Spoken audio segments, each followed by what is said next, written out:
There are 12 All-Stars in the Western Conference, 6 of those being on teams that are below the Sacramento Kings in the standings. Yet the Sacramento Kings themselves have no All-Stars. And you know what? I'm kind of at the point now where I don't really even care, because it feels like, to me, no one in the NBA actually likes the Kings anymore. I say anymore like there's been years of love for the Kings. They've always been hated on the most, but this is just another level of disrespect. Let's just go ahead and take a look at the Western Conference All-Star reserves. I'm not going to look at the starters because, to me, I don't believe that Fox or Sabonis should be starting level or starting caliber. I'm not that biased. Although I will say, if Fox didn't have such a terrible January, I do think he should have been an All-Star starter. But anyways, let's go ahead and look at these reserves. Starting off with Kawhi Leonard, right? Great selection. I mean, the Clippers have been going crazy recently. Kawhi has been very healthy. Great selection. Nothing to really complain about there. Anthony Davis, you can argue, okay, that this is a great selection, but the Lakers have also not really been a winning team. But then again, I'll give it to him, right? Anthony Davis has been playing great, also been very healthy. Things are looking good.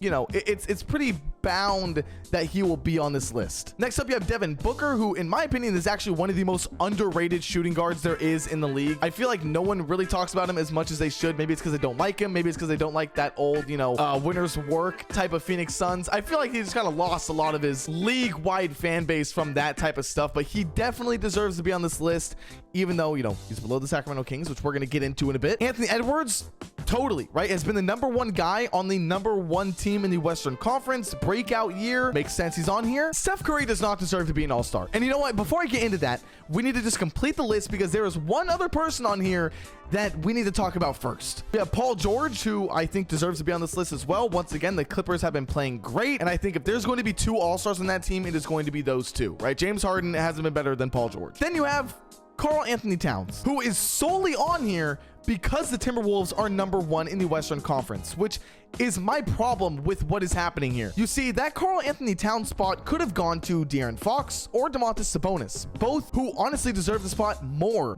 than Karl Anthony Towns. But let's go ahead and take a look. Sorry, I just feel like I had to show this tweet up on here. Let's go ahead and take a look at these two.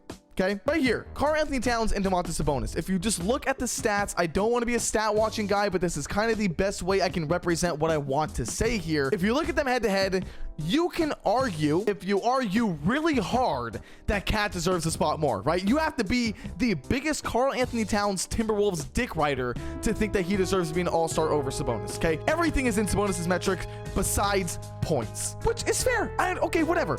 If you want to say that Cat deserves to be an All-Star because of their winning record, because they're #1 in the West, that's fine. How come when we go ahead and look at De'Aaron Fox and Steph Curry, that argument leaves? That argument never gets brought up.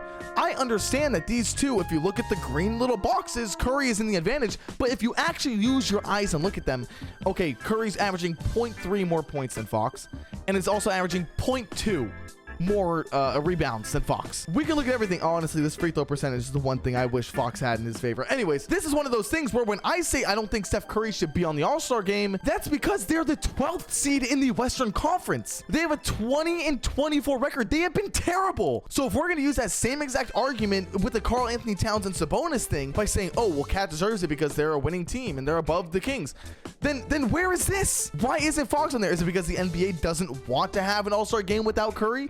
Because guess what? Curry does sell tickets. And now this isn't me saying that we should have removed Steph Curry and put De'Aaron Fox in the spot, as much as I would love for that to go back and happen. That's not really what I'm trying to get here, because if you do that, if you remove Curry and put Fox in there, it's just going to be the Warriors fans who are saying the same thing I'm saying about De'Aaron Fox, right? If I were to remove Karl Anthony Towns and put in Domantas Sabonis, it'd be the Timberwolves fans saying that it's rigged and that he got, you know, snubbed out of the selection. And not to mention, things are also terrible in the Eastern Conference. I mean, Trae Young has been snubbed again. And this is a guy, let me just show you real quick, because in case you don't know what this man is doing, he's averaging a 27-point double-double. Trae Young is averaging a 27-point double-double, and he's not an All-Star. He wasn't an All-Star last year, too, when he did a 26-point double-double. What needs to happen for someone like Trae Young to be an All-Star? I don't even think there's enough outrage. And there's so many other great players. Lauri Markkanen, right? Jared Allen has been playing great. Scotty Barnes. All these players that deserve to be all-stars. I mean, shit, we were out here talking about Derek White being an all-star. He actually could have been an all-star if the NBA does this. But the NBA desperately needs to expand all-star rosters to 15. It's been at 24 spots since 1982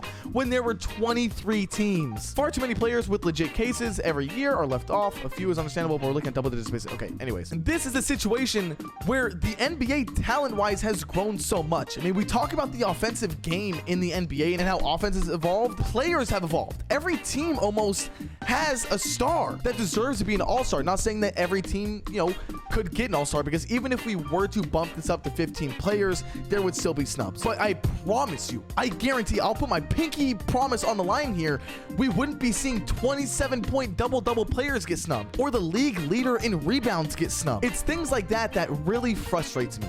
Because I could sit here and say that this player deserved this spot and this player deserved this spot, but at the end of the day, there's just not enough room in the NBA for there to be enough all-stars to where everyone kind of feels, you know, represented. So yes, I'm going to sit here, I'm going to keep on complaining about my team not having any all-stars because I think it's really fucked up. I think it's actually really fucked up. Anyways, with all that being said, congratulations to everyone who did make the all-star game. I know all you guys are watching this right now. You guys all have my post notifications on, which, but do you really not have my post notifications on? That's so fucked up. Go down there and subscribe, hit the like video as well while you're down there, and comment down below your opinion on this. I know that there's some other Kings fans out there that feel the same pain I'm feeling. I know that there's some Atlanta Hawks fans out there that are feeling the same pain. I know that there are even some fans of teams who do have all-stars that understand what I'm going through, or the other fans are going through. The NBA just needs to expand. It's getting ridiculous. And I just realized that they are thinking about expanding the league to Seattle and Las Vegas, and we still have the same amount of all-star spots. That's just ridiculous, man. That's just ridiculous. I'll see you guys all next video. Later.